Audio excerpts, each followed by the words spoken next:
Di sebuah desa terpencil bernama Sukasari, yang dikelilingi oleh hutan lebat dan sungai berkelok, tinggal seorang gadis miskin bernama Lestari. Ia berusia 17 tahun, berkulit sawo matang dengan rambut panjang yang selalu diikat seadanya. Lestari tinggal bersama neneknya yang sudah renta, Embok Sumi, di sebuah gubuk tua di pinggiran hutan. Ayah dan ibunya telah lama meninggal dalam kecelakaan perahu di sungai besar ketika Lestari masih kecil. Sejak saat itu, Lestari dan neneknya hidup dalam keterasingan dan kemiskinan. Mereka mengandalkan hasil hutan, buah-buahan, daun obat, dan kadang-kadang kayu bakar untuk bertahan hidup. Masyarakat desa tidak benar-benar jahat, tapi mereka menghindari Lestari. Konon, ibunya dulu disebut-sebut punya ilmu pelindung hutan, dan semenjak peristiwa tragis itu, banyak warga percaya bahwa keluarga Lestari membawa aura aneh yang membuat banyak orang memilih menjaga jarak. Meski hidup dalam kekurangan dan kesendirian, Lestari tidak pernah mengeluh. Setiap pagi, ia akan berjalan masuk ke dalam hutan dengan keranjang rotan di punggung, menyapa pohon-pohon besar seperti sahabat lama. "Selamat pagi, Bapak Jati.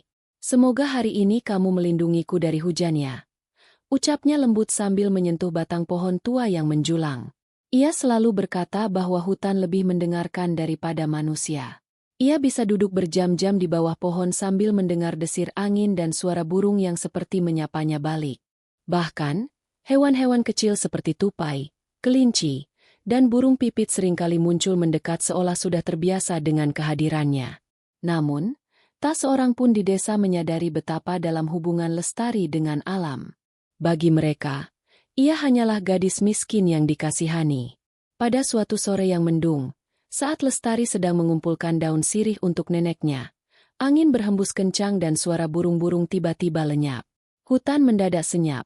Begitu senyap hingga detak jantungnya sendiri terasa menggaung. Lestari menengadah, mencoba membaca tanda-tanda alam seperti biasa. Tapi kali ini, ada sesuatu yang berbeda. Pohon-pohon tampak diam. Awan bergulung seperti mengintai. Bahkan, aroma hutan yang biasa menenangkan kini terasa asing. Ia menggenggam kuat keranjang rotannya. "Ada apa ini?" gumamnya pelan. Bulu kuduknya mulai berdiri. Tapi ia tak tahu bahwa itu adalah awal dari sesuatu yang jauh lebih besar daripada apapun yang pernah ia bayangkan. Sesuatu yang akan mengguncang seluruh desa, dan mengungkap siapa dirinya yang sebenarnya. Malam itu, angin berhembus kencang di desa Sukasari. Lestari duduk di tepi ranjang bambu sambil memijat kaki Embok Sumi yang mulai bengkak. Di luar, suara hembusan angin seperti membawa bisikan-bisikan dari hutan. Dengar enggak?" tanya Embok Sumi pelan. Matanya menatap ke arah dinding kayu yang berderak halus. Lestari berhenti memijat. Ia diam sejenak, lalu mengangguk. "Iya, Embok, anginnya aneh malam ini." Embok Sumi menghela napas berat. "Ini bukan angin biasa. Kalau kau dengar suara seperti tangis atau lolongan hewan tengah malam nanti, jangan keluar rumah. Apapun yang terjadi." Lestari mengernyit. "Memangnya kenapa, Embok?" "Dulu, sebelum kau lahir, hutan itu pernah memanggil. Banyak hewan datang ke desa. Bukan satu atau dua, tapi ratusan. Saat itu, sesuatu yang buruk terjadi." Lestari terdiam. Cerita-cerita mistis dari Embok Sumi biasanya hanya ia dengarkan sambil lalu.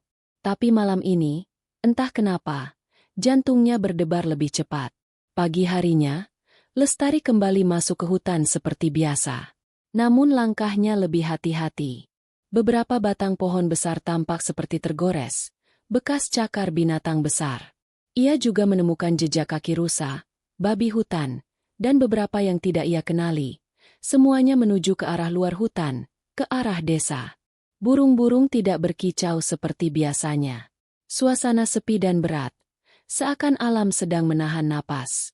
Saat hendak memetik daun jati muda, Lestari dikejutkan oleh suara dari balik semak.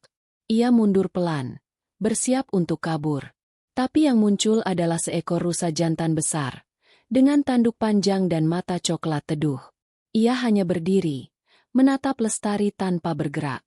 Tak lama, muncul dua ekor kera, seekor kijang, sekelompok burung pipit, dan seekor harimau.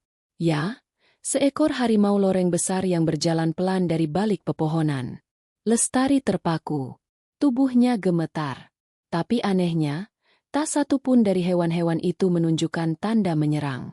Harimau itu justru duduk perlahan, menundukkan kepala, seolah menghormat padanya. "Apa yang sedang terjadi?" bisik Lestari. Air mata mulai menetes di pipinya. Binatang-binatang itu hanya menatapnya. Tenang, seperti menunggu perintah atau menyampaikan pesan. Dari balik dedaunan, angin membawa suara lembut yang seolah berkata, "Sudah waktunya, penjaga." Lestari menoleh panik ke sekeliling. Tak ada siapa-siapa. Sejak hari itu, semuanya berubah. Dan desas-desus tentang gadis miskin yang didatangi ratusan hewan hutan mulai menyebar di seluruh desa, dan sebentar lagi akan mengguncang seluruh daerah. Pagi itu, desa Sukasari dilanda kepanikan. Warga yang biasa pergi ke ladang dan pasar melihat sesuatu yang tak pernah mereka bayangkan seumur hidup. Ratusan hewan hutan berkumpul di pinggir desa. Bukan hanya burung atau rusa, tetapi juga binatang-binatang buas, ular sanca, babi hutan, serigala, hingga seekor harimau besar duduk tenang di pelataran sawah. Mereka tidak menyerang, tidak mengaum, tidak mengejar siapapun. Mereka hanya duduk, berbaring, dan menghadap ke satu arah, arah rumah Lestari.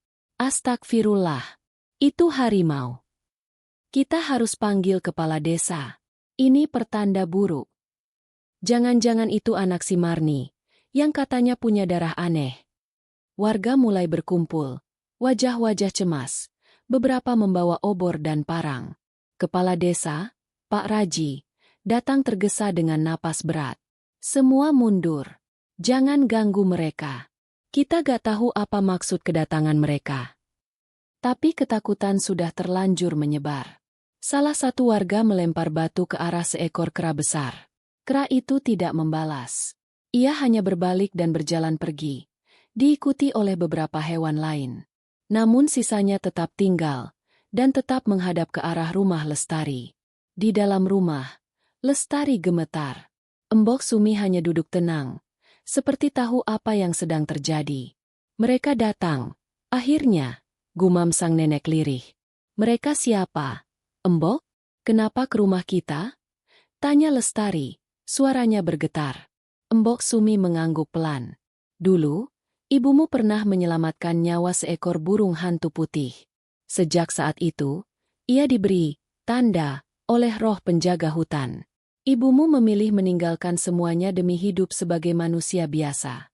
Tapi darah itu mengalir dalam dirimu. Apa maksudnya? Kau ditandai. Kau pewaris ikatan dengan alam. Para hewan itu datang karena mereka tahu kau mulai bangun. Roh hutan telah membangkitkan kesadaranmu." Lestari menunduk. Ia bingung, takut, dan merasa asing dalam tubuhnya sendiri. Namun hatinya, entah kenapa merasa tenang, seolah bagian dari dirinya sudah lama menunggu saat ini. Tapi di luar rumah, suasana tak seramah itu. Beberapa warga mulai berteriak ingin mengusir Lestari dan neneknya, menuduh mereka pembawa sial, penyebab hewan-hewan menyerbu desa. "Kalau kita gak bertindak sekarang, desa ini bisa hancur. Usir saja mereka." Kepala desa masih menahan, tapi ketegangan meningkat. Belum pernah desa sekacau ini sejak puluhan tahun terakhir. Dan di saat itulah, angin dingin tiba-tiba berembus dari hutan. Lestari merasakan sesuatu masuk ke dalam tubuhnya, seperti gelombang energi yang menusuk dada. Ia terjatuh, dan sesaat sebelum pingsan, ia melihat bayangan seekor burung hantu putih berdiri di ambang pintu rumahnya, menatap langsung ke matanya.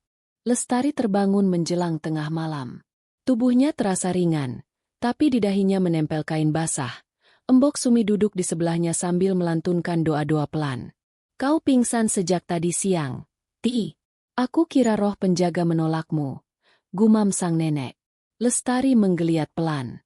Tapi sebelum ia sempat bertanya, sebuah suara asing muncul di telinganya.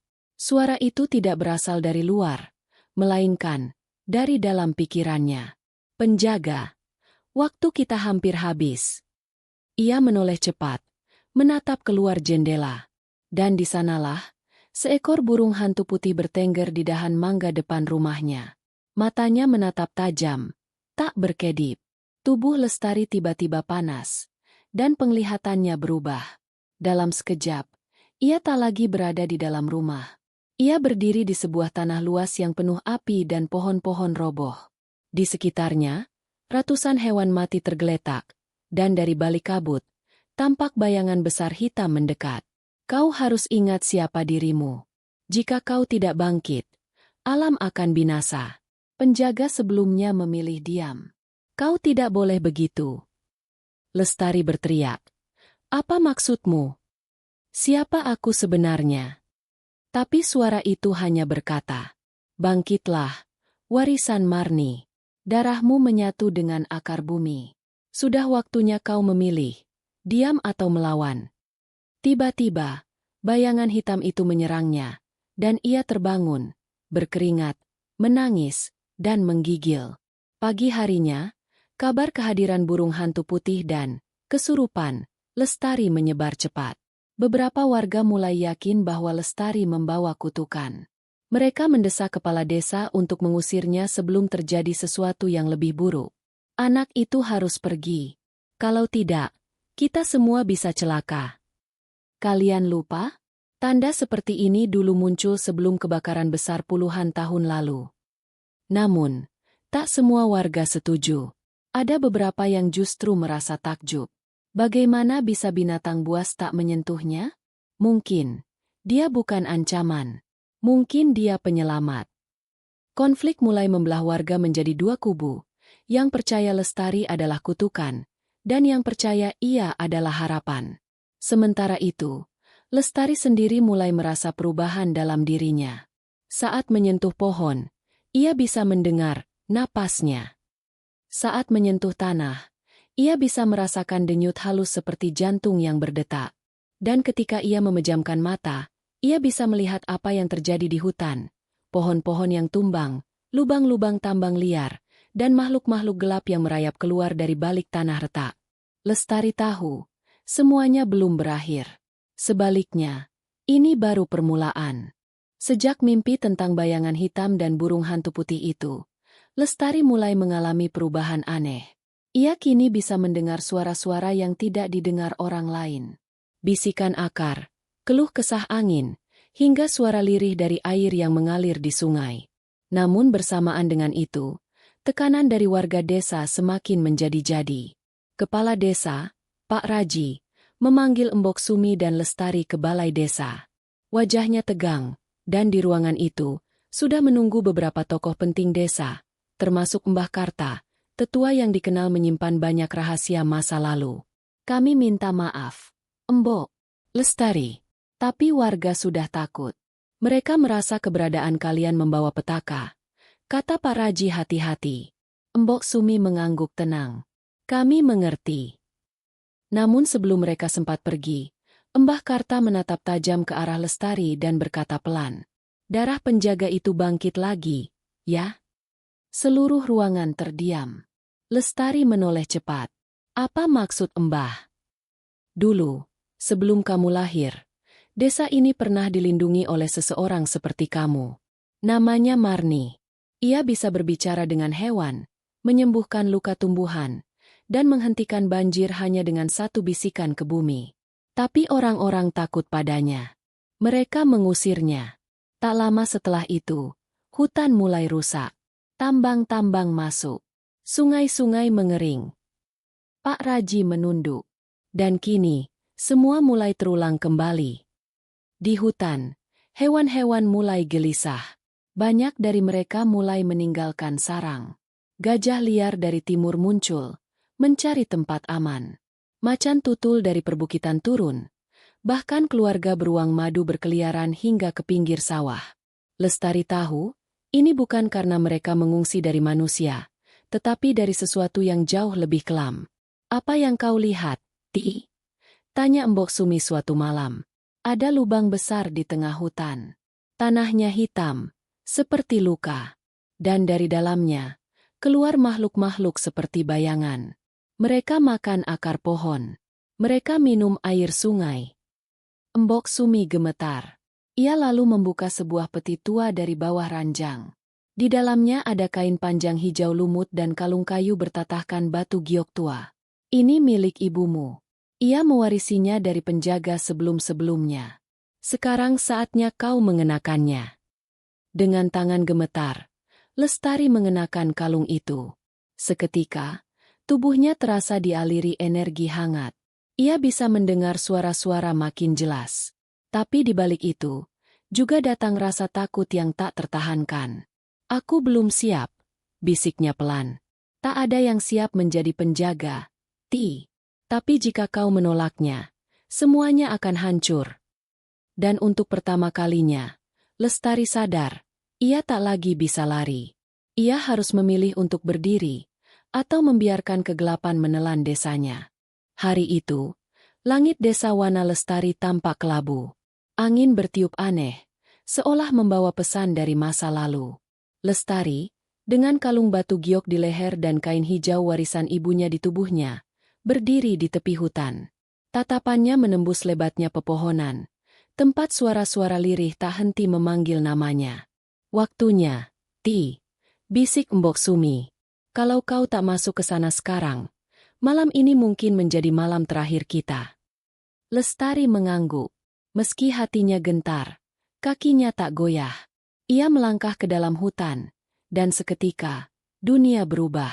Pohon-pohon menyambutnya. Akar-akar membuka jalan. Di kejauhan, seekor kijang putih menatapnya sebelum berlari, seolah ingin menunjukkan arah.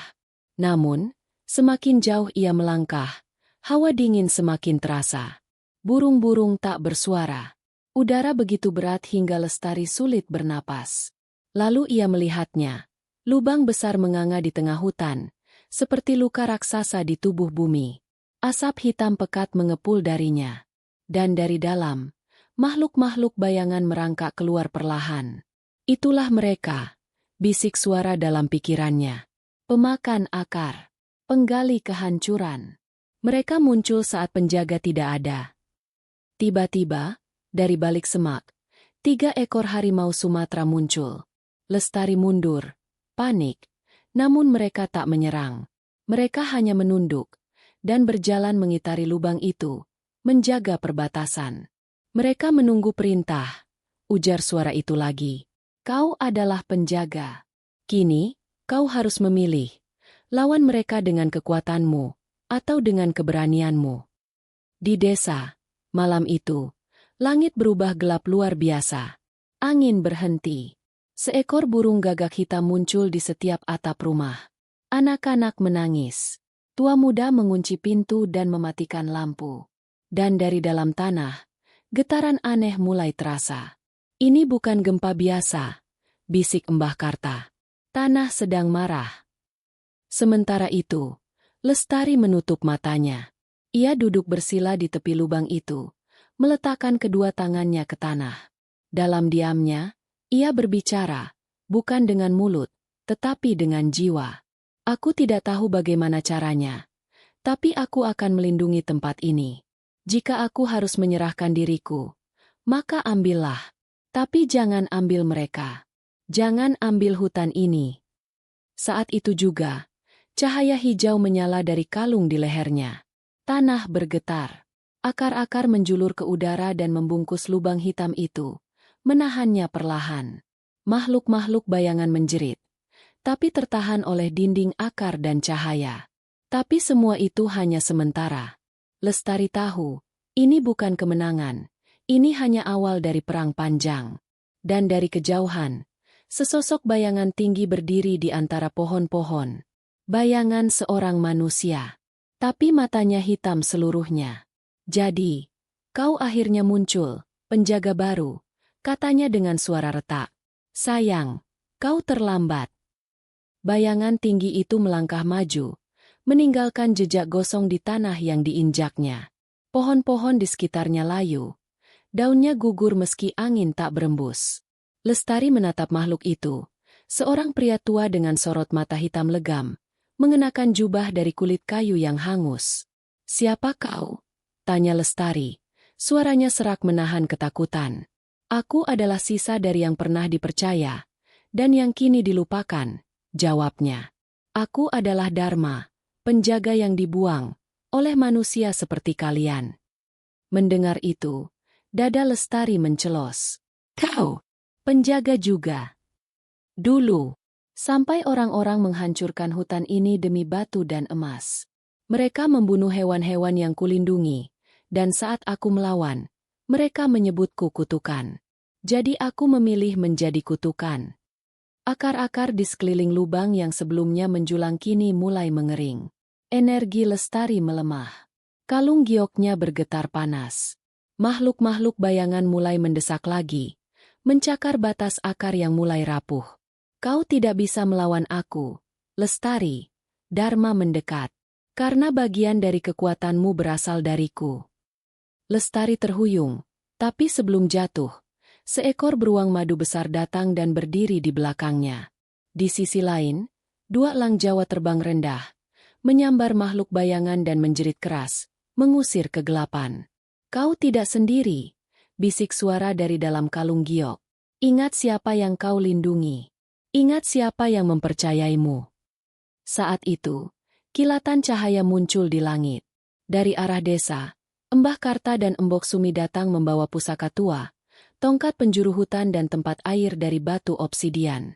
Kau masih punya kesempatan, Ti, teriak Embah Karta. Gabungkan kekuatanmu dengan leluhur. Kau bisa menutup lubang itu. Lestari menggenggam tongkat itu. Kalungnya menyala. Tubuhnya berpendar dengan sinar hijau dan putih. Ia berdiri menantang Dharma. Kini tak lagi gemetar. Jika kau benar-benar penjaga, kau takkan membiarkan dunia ini hancur hanya karena dendammu. Aku tidak menghancurkannya. Aku hanya menunjukkan pada mereka rasa sakit yang mereka tolak lihat. Balas Dharma, dan ia menancapkan tongkat hitamnya ke tanah. Ledakan energi hitam menyebar. Tanah terbelah. Lubang bayangan kini menjulur seperti akar busuk, mendekati desa. Warga berteriak. Anak-anak digendong masuk rumah. Hewan-hewan berhamburan kembali ke hutan. Lestari mengepalkan tangan. Dengan teriakan keras, ia menancapkan tongkat leluhur ke tanah. Kembalilah ke dalam bumi. Akar-akar dari seluruh hutan bergetar. Pohon-pohon menekuk ke arah lubang, menyerahkan kekuatannya. Tanah menyala hijau. Makhluk-makhluk bayangan terbakar. Dan suara raungan memenuhi udara malam. Tapi Dharma belum selesai. Ia melompat ke arah Lestari, membawa energi kelam yang mengguncang bumi. Dharma melompat tinggi, tubuhnya melesat seperti bayangan petir, menyisakan jejak hitam di udara. Di tangannya, tongkat dari akar kematian memancarkan energi kelam. Sementara itu, Lestari berdiri tegap, meski tubuhnya sudah gemetar. Kedua tangan mencengkeram tongkat leluhur yang bersinar kehijauan. Kau tak bisa menyelamatkan mereka, teriak Dharma. Mereka tak layak diselamatkan. Mereka memang pernah salah, sahut Lestari. Tapi masih ada yang mencintai hutan ini. Masih ada yang belajar dari kesalahan. Saat Dharma menghantamkan tongkatnya ke tanah, gelombang energi hitam meluas, menghancurkan akar-akar yang melindungi lubang. Tanah mulai runtuh kembali. Desa Wana Lestari terguncang. Banyak rumah roboh. Orang-orang berhamburan mencari perlindungan. Namun di tengah kekacauan itu, ratusan hewan datang dari dalam hutan. Rusa, kijang, babi hutan, kera, gajah kecil, burung-burung malam. Semuanya bergerak menuju pusat hutan, tempat Lestari berdiri. Mereka tak melawan. Mereka hanya berdiri membentuk lingkaran, seolah menyerahkan hidup mereka pada Lestari. Kau lihat, Dharma? Kata Lestari dengan suara parau. Mereka percaya padaku. Mereka memilih hidup bersama, bukan hancur bersama. Dharma mengerang. Suaranya bukan lagi suara manusia. Tubuhnya mulai retak, seperti tanah kering. Dari retakan itu, keluar kilatan cahaya merah, api kemarahan, api dendam. Maka kau harus menghilang bersama mereka. Ia melemparkan tongkatnya, dan dari langit turun petir hitam, menyasar Lestari langsung. Namun, sebelum petir itu menyentuhnya, Burung elang, beruang, dan kijang putih melompat maju, menyerap serangan itu. Mereka roboh. Tapi dari tubuh mereka muncul cahaya terang, energi kehidupan terakhir. Lestari menjerit. Air matanya mengalir. Tapi ia tak mundur. Dengan sisa tenaga, ia menancapkan tongkat leluhur ke tanah. Kalung gioknya menyatu dengan tongkat. Tubuh Lestari memancarkan cahaya putih keemasan.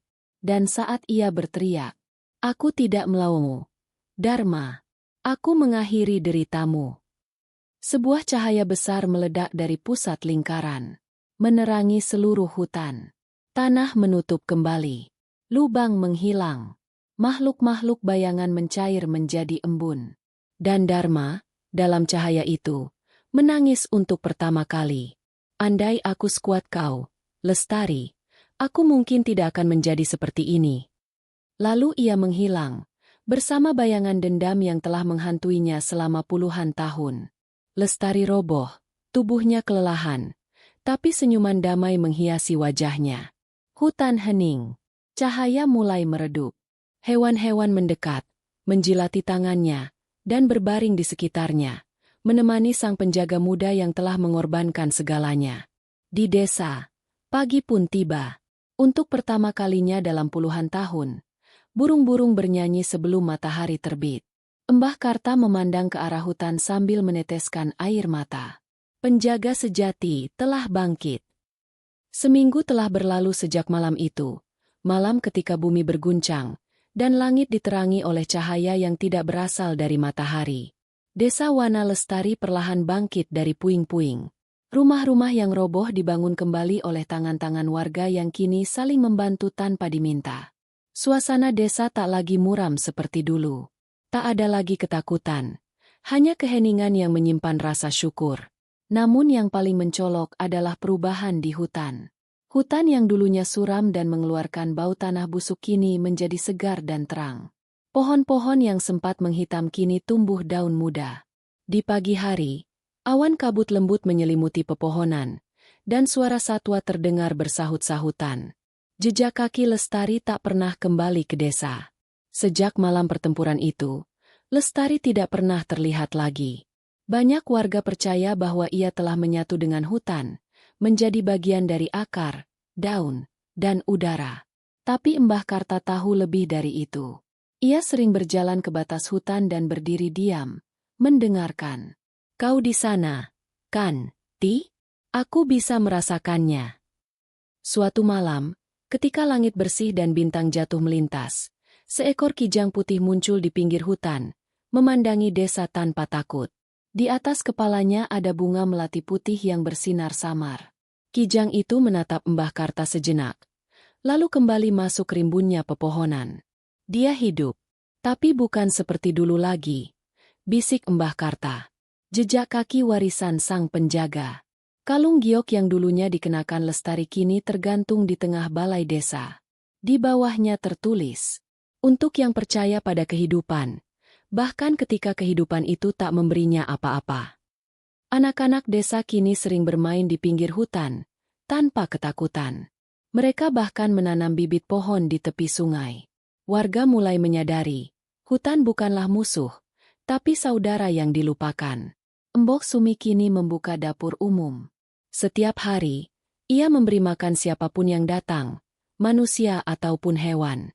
Ia sering terlihat memanggil tupai-tupai kecil dengan potongan singkong rebus di tangannya. "Kalau Ti masih ada, pasti dia marah kalau aku pelit," katanya sambil tersenyum haru. Jejak kaki Dharma, sang bayangan yang telah pergi. Sejak malam itu, tak ada lagi suara rintihan dari dalam bumi. Tak ada lagi lubang menganga. Tapi sesekali angin membawa bau kayu terbakar, dan saat itu, warga akan meletakkan bunga di tepi hutan, mengirim doa untuk Dharma, penjaga yang terjerumus oleh luka masa lalu. Tahun demi tahun berlalu. Desa Wana Lestari kini dikenal sebagai desa penjaga alam. Para peneliti, pelajar, dan wisatawan berdatangan, bukan untuk merusak, tapi untuk belajar. Mereka datang membawa buku catatan, bukan alat tebang. Namun, di balik segala perubahan itu, nama Lestari tetap hidup, tapi tak pernah disebut sembarangan. Herba, sebuah dongeng untuk anak-anak. Di setiap malam Jumat, anak-anak desa akan berkumpul di rumah Mbah Karta yang kini sudah sangat sepuh. Di sana, di bawah lampu minyak, mereka mendengar cerita. Dulu, ada seorang gadis miskin yang bisa bicara pada hewan. Tapi bukan dengan kata-kata, melainkan dengan kasih sayang. Ia tak punya apa-apa, kecuali hatinya yang besar, dan karena itulah, hutan memilihnya. Anak-anak akan terdiam, terpesona. Mereka tak pernah melihat Lestari, tapi merasa seolah mengenalnya. Karena mereka hidup di dunia yang dia perjuangkan. Kadang-kadang, ketika malam terlalu sunyi, suara lembut terdengar dari dalam hutan. Suara yang seperti lagu Nina Bobo, atau desir daun yang menyebutkan nama anak-anak satu persatu. Nala, Jaya, Rumi, tidur yang nyenyak, ya. Dan pada pagi hari, selalu ada jejak kaki hewan di dekat rumah mereka, seolah mereka menjaga desa sepanjang malam. Herba hutan yang bernapas. Pohon yang ditanam Lestari kini menjadi yang tertinggi di seluruh hutan. Orang menyebutnya pohon Lestari. Di bawahnya ada sebuah batu besar, dan di atasnya tertulis, "Jika kau mendengar suara hutan, jangan takut. Itu hanya Lestari yang memastikan kau tak sendirian." Kadang-kadang, burung akan bertengger di dahan pohon itu, dan bernyanyi lebih merdu dari biasanya. Rusa dan kijang sering terlihat berbaring di bawahnya, seolah sedang bertemu sahabat lama. Herba legenda yang hidup. Cerita tentang Lestari akhirnya menyebar keluar desa. Di internet, viral video tentang segerombolan hewan yang mendekati gadis kecil yang sedang menangis di tepi hutan. Video itu diberi judul, "Mereka Masih Menjaga Kita. Terima kasih, penjaga hutan." Dan di kolom komentar, seseorang menulis, "Kalau kalian pergi ke Wana Lestari, jangan hanya cari keindahan, cobalah mendengar. Mungkin, kalian akan mendengar detak jantung hutan. Dan kalau kalian beruntung, kalian akan merasakan pelukan seorang gadis bernama Lestari, yang tak pernah benar-benar pergi."